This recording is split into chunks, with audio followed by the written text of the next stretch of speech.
सुनिए, हाँ जी। घोड़ा तो ले लो, चढ़ाई बहुत है। नहीं घोड़ा हम चढ़ लेंगे, हम खुद ही घोड़े जैसे। कहाँ पहुँच गए?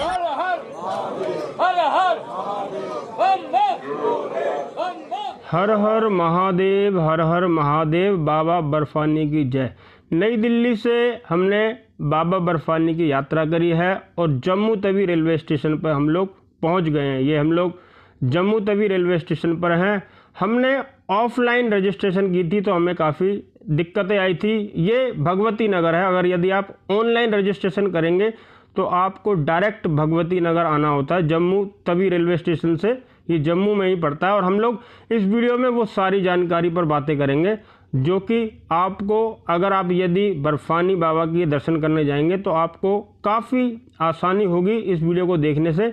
तो आइए हम लोग वो सारी जानकारी भी ले लेते हैं और बाबा बर्फानी के दर्शन भी हम लोग इस वीडियो के अंदर करने वाले हैं। तो चलिए इस वीडियो को शुरू करते हैं। भगवती नगर से आपको दो मार्ग मिलते हैं, एक पहलगाम और एक बालटाल। आपको खुद से चॉइस करना होता है कि आप कौन से रास्ते से जाएंगे और हमने बालटाल वाले रास्ते को चुना और हमारे पास इस वक्त 100 से ज़्यादा बसें और प्राइवेट गाड़ियाँ जो बाबा बर्फानी के दर्शन करने के लिए गई हैं वो सारी लाइन से चल रही हैं, जबकि साथ में CRPF, RPF और आप देखिए यहाँ पर RPF। हम हैं बालटाल में। बालटाल पहुंच चुके हैं। कहाँ जा रहे हैं हम? यहाँ से अभी तो लंगर प्रसाद के लिए जा रहे हैं, कल अपनी यात्रा। तो भाई हम लोग जो है इस वक्त अमरनाथ में है। सबसे पहले हम दिल्ली से जम्मू गए थे, जम्मू तवी के बाद फिर हम कहाँ गए थे? भागवती नगर में। पहले जम्मू तवी में हमने टोकन लिया, उसके बाद नेक्स्ट डे रजिस्ट्रेशन हुई। रजिस्ट्रेशन होने के बाद फिर हमने भगवती नगर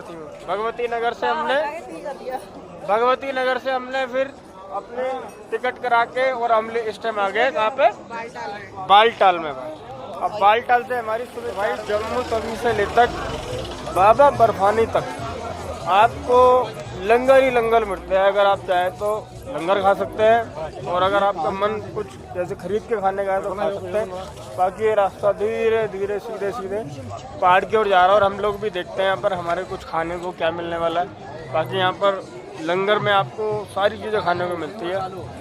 ये देखिए शिव भक्ति सेवा ट्रस्ट रोहिणी दिल्ली की जो ट्रस्ट सेवा है यहाँ पर, उनकी ओर से सारी चीज़ें उपलब्ध है यहाँ पर खाने पीने की जो लंगर सेवा है। और तक पहुँच गए सोनिया? हम बालटाल से निकल रहे हैं यात्रा शुरू करने के लिए आगे। एक दिन लग गया यहाँ पे हम एक रात हमने स्टे करा है। हाँ, फिर अब बालटाल के लिए निकल रहे हैं। बालटाल से अमरनाथ की यात्रा की शुरू। एक रात और कहाँ लगी थी हमारी एक्स्ट्रा? भगवती नगर में। तो हमारी कुछ गलतियों की वजह से हमें जम्मू में एक रात बितानी पड़ी, एक बालटाल में रात बितानी पड़ी और एक भगवती नगर में रात बितानी पड़ी।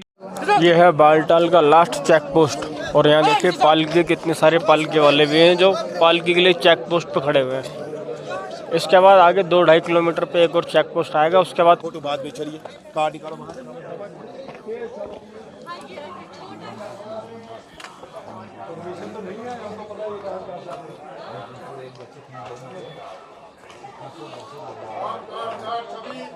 कार्ड टंगा हुआ है। हर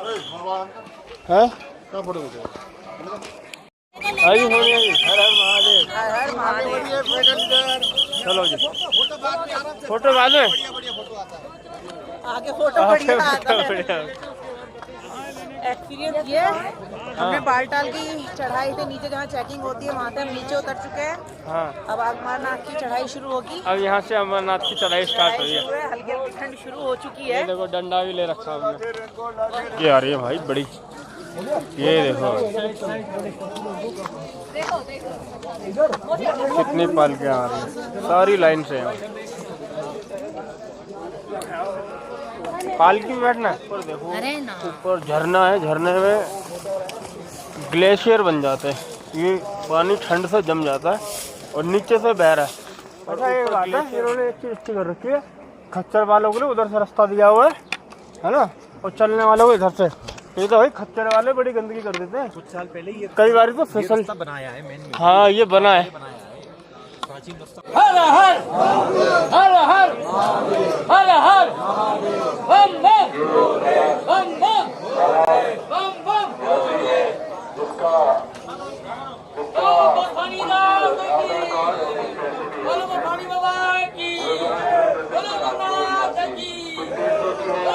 अरे सोनिया हाँ जी। घोड़ा तो ले लो, चढ़ाई बहुत है। नहीं घोड़ा हम चढ़ लेंगे, हम खुद ही घोड़े जैसे। कहाँ पहुँच गए हम? डुमेर दुमेर चेक पोस्ट है। चौक पे। और देखो वो देखो चढ़ाई क्या जा रही है, आड़ी टेढ़ी भाई साहब। नीचे देखे। अरे देख रखा नीचे मैंने, वो देखो वहाँ से आए हैं भाई, और यूँ होते होते यूँ आए, और यूँ होते यूँ जाएंगे। मज़ा। पाल्टल वाली चढ़ाई खड़ी है, खड़ी। ठंड भी जबरदस्त है भाई यहाँ। जय हो डमरू वाले की जय। Walking alone, streets are empty. The only thing I can see is my own silhouette. I'm getting stronger, step by step. The clock is ticking, but there's no time for regrets. I've been flying from काफी श्रद्धालु हैं, और हम लोग चाहते हैं कि उनके जो अनुभव है यहाँ पर आने के। आप कहाँ से आए हैं? फरीदाबाद दिल्ली सट के ही है एक तरीके से। मान लो कोई अगर हरियाणा से, फरीदाबाद से या दिल्ली से यहाँ आना चाहे अमरनाथ यात्रा पे, तो कितनी तारीख से कितने तारीख तक और क्या क्या उसको इंतजाम करके आना चाहिए यहाँ पर? इस साल की यात्रा 29 जून से और 19 अगस्त तक चल रही है। आप ट्रेन के द्वारा भी आ सकते हैं और अपने निजी वाहन से भी आ सकते हैं। उसके लिए अपना मेडिकल करवा के आए। इनकी वेबसाइट पे आपको फॉर्म मिलेगा, किसी भी SI हॉस्पिटल से साइन करवाएं। मेडिकल करवाने के बाद ट्रेन से जम्मू पहुँचे। जम्मू पहुँचने के बाद वैष्णवी धाम एक जगह है, वहाँ पे यात्रियों के रुकने की व्यवस्था करी है। बैठ जाओ। रुकने की व्यवस्था के बाद वहाँ पे आपको टोकन मिलेगा। टोकन लेने के बाद रजिस्ट्रेशन होगा। अगर आप ऑफलाइन अपना रजिस्ट्रेशन करवाते हैं तो आपको एक दिन जम्मू में रुकना पड़ेगा। अपने रुकने की व्यवस्था करें, होटल वगैरह, रूम वगैरह में। रजिस्ट्रेशन के बाद जम्मू में एक जगह है भगवती धाम, वहाँ पे जाएंगे। वहाँ से सारे श्रद्धालु एक साथ भेजे जाते हैं आर्मी के द्वारा, जो कि उनके निरीक्षण में होता है। अगले सुबह से शाम तक आप बालटाल पहुँच जाएंगे। बालटाल पहुँचे, अपना रूम लें, भंडारा प्रसाद खाएं। भंडारे की इधर बहुत उत्तम व्यवस्था है। उसके बाद सुबह 4 बजे से यात्रा चालू होती है। यात्रा करें, बैग में अपना सामान, दवाई गोली, गर्म कपड़े, रेनकोट वगैरह लेके आएँ। कोशिश करें सामान जितना कम रहे उतना करें। यात्रा में काफ़ी दिक्कत होगी अगर वजन ज़्यादा हो। इतना ही है, यात्रा इतनी भी मुश्किल नहीं है। हौसला होना चाहिए अपने साथ, परिवार को लेके आए। व्यू देखो कितना शानदार है, ग्लेशियर, और सीधा धूप पड़ रही है। अभी धीरे धीरे पिघल रहा होगा नीचे से। और ये वैसे देखोगे तो ये झरना है, पर बर्फ़ ठंड की वजह से जम जाती है, तो ऊपर एकदम पत्थर की तरह बन जाता है वैसा भी। और इस यात्रा में भाई जितना हम लोग देख पा रहे हैं, जितना आगे तक भाई उतना ही ज़्यादा दूर और दिखता चला जा रहा है। यानी कि जो अभी तक खच्चर करने की सोच भी नहीं रहे थे, वो भी खच्चर करने के फैसले पर आ गए हैं। बाकी भाई अभी तक ईश्वर की कृपा से मेरी ऐसी सिचुएशन नहीं हुई है। और अब देखो छाया ढूंढनी पड़ रही है हमारे को ऐसे। अभी छाया मिली है, अभी पहाड़ों का कुछ वो बनेगा तो दोबारा छाया मिलेगी, वरना छाया भी नहीं मिल रही है। अभी तक ये जो छाया थी तो पता नहीं चल रहा था सफ़र का, पर अब जैसे जैसे भाई धूप सामने आ रही है, गर्मी का एहसास होना स्टार्ट हो गया।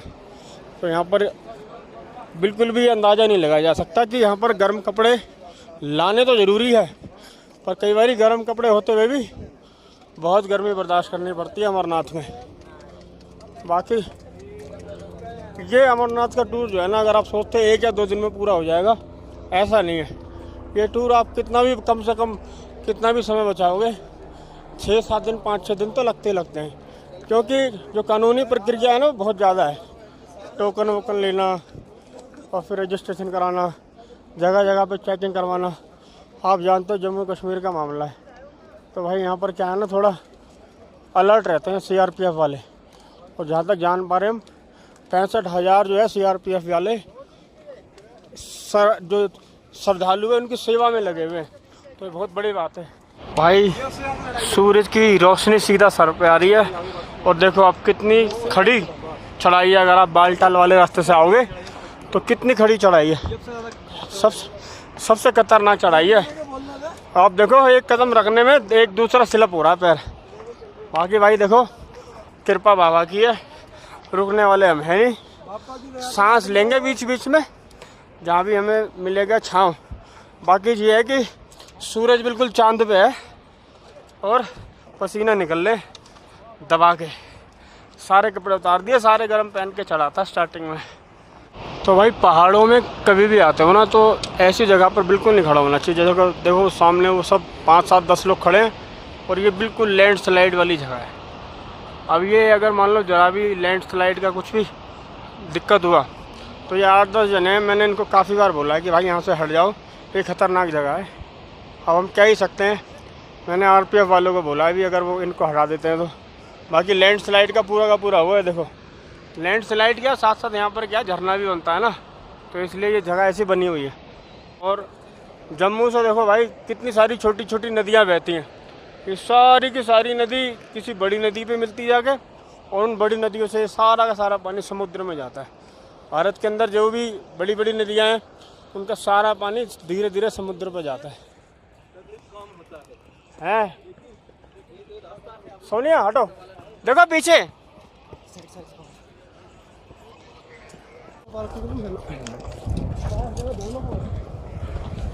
ये चढ़ाई जितना चढ़ रहे हैं हम उतना ही और दूर दिखाई दे रही है। तो भाई अमरनाथ में आपको इससे ज़्यादा सुंदर दर्शन देखने को नहीं मिलेगा। देखो ये बालटाल वाला रास्ता जिससे हमारे थे, और वो जो नीचे रास्ता देख रहे हो वो बालटाल के खच्चड़ वाला रास्ता है। और इसके ऊपर से अगर आप देखोगे तो वो रास्ता जा रहा है पहलगाम वाला। अब आप देखो, आपको यहाँ से 3 रास्ते दिखाई दे रहे हैं, एक बालटाल के खच्चड़ वाला रास्ता और एक बालटाल का जिस पे मैं चल रहा हूँ और एक पहलगाम वाला रास्ता। उस सामने देखो आपको अगर लाल वाली गुफा दिखाई दे रही हो, वो लाल वाली गुफा है मेन गुफा जिसके अंदर हमें जाना है। हर हर महादेव। भाई कमाल हो गया, ये इस वीडियो का सबसे महत्वपूर्ण दृश्य है। और इसके बाद एक और दृश्य मिलेगा आपको। और देखो अब यहाँ से सीढ़ी आ गई है। 3000 रुपये खो गए उसके पर्स में, तो वो कह रही है मेरे पास यही पैसे थे रहने। तो भाई हमारी जो यात्रा है वो कैसी रही? पूरी हो गई है, सफल हो गई यात्रा। अब यहाँ से दोबारा बालटाल जाने के लिए वेट में बैठे हुए हैं क्योंकि हमारे साथ वाले जो हैं वो अभी दर्शन करके आ रहे होंगे। वो सामने देखिए, सामने जो पवित्र गुफा है और वहाँ पर मोबाइल ले जाना अलाउ नहीं है। और यहाँ पर अनाउंसमेंट हो रही है लोगों के खोने की। अब इस टाइम सब जा रहे हैं, ये सब जा रहे हैं। जो बालटाल की तरफ से आया वो बालटाल की तरफ जा रहा है और जो पहलगाम की तरफ से आया वो पहलगाम की तरफ जा रहा है। और हम भी धीरे धीरे अब जाने की यहाँ से प्रतीक्षा कर रहे हैं। हमारे जो मित्र हैं, हमारे जो साथी साथ में आए हुए, हम लोग अभी जस्ट घर में आए हैं और हमारी जो ये यात्रा है पूरी सफल रही है। बाकी कुछ समस्याएं हमारे साथ आई और क्या हमें आनंद मिला, ये हमारी देवी जी हैं। कैसा रहा सब? सब कुछ बहुत बढ़िया था। चढ़ाई में थोड़ी सी मुश्किल आई थी वो चढ़ाई करते समय, हाँ। लेकिन यात्रा हमारी बहुत अच्छी रही। अच्छा, एक चीज़ है कि वहाँ पर ना मोबाइल अलाउ नहीं है। अगर आप भवन में जो वहाँ की पवित्र गुफा है वहाँ पर मोबाइल अलाउ नहीं है तो आपको अपने मोबाइल वगैरह वहाँ जमा कराने होते हैं। और वहाँ पर हम लोग जितने भी कपड़े लेके गए थे वो हमारे सारे के सारे मतलब कि धुले हुए भी रखे हुए और गंदे सारे मिक्स हो गए हैं। तो वहाँ पर बहुत ज़्यादा कपड़ों की जरूरत नहीं है, बस चढ़ाई चढ़ते समय एक जोड़ी कपड़ा और रेनकोट लेके जाने की जरूरत है क्योंकि बरसात का कभी पता नहीं किस टाइम आ जाए, कपड़े गीले हो जाए, फिसल जाए, कुछ भी हो सकता है। तो इसलिए मात्र एक जोड़ी कपड़ा, जितना हल्का बोझ लेके चढ़ोगे उतना अच्छा रहेगा। तो आप जो है रेनकोट लेकर जाएं क्योंकि बारिश का कोई पता नहीं रहता। बाकी बहुत ज़्यादा गर्म कपड़े वहाँ ले जाने की ज़रूरत नहीं है। एक बात और मैं आपको कह देता हूँ कि हमारी जो ये पूरी यात्रा है ये हमारे प्रेमचंद वशिष्ठ जी पंडित जी की वजह से ही हो पाई है। और इस पूरी यात्रा का जो श्रेय है वो पंडित प्रेमचंद वशिष्ठ जी को जाता है, जीजा जी को। इनके जीजा जी हैं, इनकी जो सबसे बड़ी वाली बहन है तो वो, और वो व्यास जी हैं, कथा वगैरह कहते हैं, भागवत वगैरह करते हैं। तो मैंने आपको जो लिंक भी दिया हुआ है नीचे डिस्क्रिप्शन बॉक्स में, तो वो यूट्यूब चैनल भी चलाते हैं। अगर आपको उनकी कथा सुननी है, अगर आप कथा सुनने में रुचि रखते हैं तो आपको एक आध कथा जरूर उनकी सुननी चाहिए। बाकी हम लोग वहाँ से वापसी बालटाल आए थे। बालटाल से हमने जो आरपीएफ वगैरह की पूरी टीम जाती है, कन्वा क्या कहते हैं, कानवाई, पूरी कानवाई के साथ जाते हैं भाई। मैं बता नहीं सकता, 4-5 गाड़ी आगे होती हैं आरपीएफ वालों की और 4-5 गाड़ी पीछे, 2-3 गाड़ी बीच में, 100 से ज्यादा जो सरकारी गाड़ियां हैं जो कि अलॉट कर रखी है अमरनाथ यात्रा के लिए गवर्नमेंट ने। मैं धन्यवाद करता हूं हमारी केंद्र सरकार का, जिन्होंने अमरनाथ यात्रा के लिए इतना तगड़ा प्रबंध किया हुआ है। 90,000 सैनिक सीमा पर जितने होते हैं उससे ज्यादा इस टाइम अमरनाथ यात्रा के अंदर है। तो भाई मैं, लेकिन इस चीज से एक चीज समझ आई है कि हमारे देश में फौजी हैं तो हम हैं, क्योंकि घर में बैठ के नहीं पता लगता क्या हो रहा है क्या नहीं हो रहा। लेकिन जिस जगह पर हम गए हैं वहां जब देखा है कि हर 100 कदम की दूरी पे तुम्हें 2-2, 4-4 फौजी इस तरीके से मिलेंगे कि या तो वो हमारे लिए ही खड़े हैं। इतनी सेवा भाव उनके अंदर है कि मैं बता नहीं सकता। ये इनकी 3 सिस्टर गई थी और वो खच्चर से एक सिस्टर जो है किसी मतलब गिर गई थी और फौजियों ने तुरंत उनकी सेवा में वहां पर ऑक्सीजन वगैरह लगाया और सारी चीजें, मतलब कि ऐसे ट्रीट करते हैं कि जैसे कि हमारे को हमारा परिवार भी शायद ना कर पाए। फैमिली मेंबर की तरह एक मैं सैल्यूट करता हूँ हमारे जो आरपीएफ सीआरपीएफ के जवान हैं जो सीमा पर अपनी पूरी जान को लगा के बैठे रहते हैं। हम लोगों को वहाँ 4 दिन निकालने भारी पड़ गए और वो लोग अपना पूरा जीवन निकालते हैं उन्हीं पत्थरों, उन्हीं पहाड़ों में, उन्हीं बर्फ में, उन्हीं ऐसी जगहों पे जहाँ पर ना पानी है ना खाने के लिए खाना है। हम लोगों ने इन बीते दिनों में एक दिन भी सुकून का खाना नहीं खाया। आरपीएफ वाले पूरे जीवन भर सुकून का खाना नहीं खा पाते। मैं अपनी बीवी बच्चों के साथ हूँ, वो अपने बीवी बच्चों की शक्ल ना जाने कितने महीने तक नहीं देखते हैं, परिवार को छोड़ के रहते हैं। कोई इमरजेंसी हो जाए तो उसमें भी उन्हें छुट्टी नहीं मिलती है। और मेरे को तो अपने बीवी बच्चे बगैर मैं 2 दिन नहीं रह सकता। वो लोग कैसे पूरा जीवन, उनके लिए बीवी बच्चे भारत है और हम सब उनका परिवार है। और एक चीज, जाओ तो बहुत सारे कपड़े लेके जाने की जरूरत नहीं है।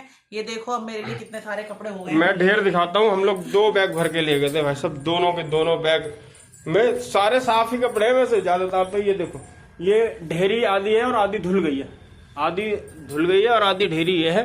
तो भाई बहुत ज्यादा कपड़े ले जाने की जरूरत नहीं है, कम से कम कपड़े लेके जाओ। रेनकोट लेके जाओ, एक जैकेट ले जाओ जैसे विंड शीटर वगैरह हो गया, लोअर पहन के जाओ, जीन्स वगैरह पहन के जाना बिल्कुल ही समझदारी नहीं है। 2-3 लोअर लेके जाओ, 1-2 अंडरवेयर लेके जाओ, बनियान लेके जाओ, थोड़ा सा एक साबुन ले जाओ, कोई छोटी मोटी क्रीम वगैरह ले जाओ। ये सारी चीजें छोटी छोटी ले जाओ। फिर भी अगर कोई डाउट है आपके मन में तो आप नीचे कमेंट बॉक्स में कमेंट कर सकते हैं। वीडियो यार देखो ये वाली यहाँ तक ही है, वीडियो का लाइक कर देना, चैनल पर नए हो तो चैनल को सब्सक्राइब कर देना। मिलते हैं अपने नए वीडियो में, तब तक के लिए जय हिंद, जय भारत, लव यू। धन्यवाद।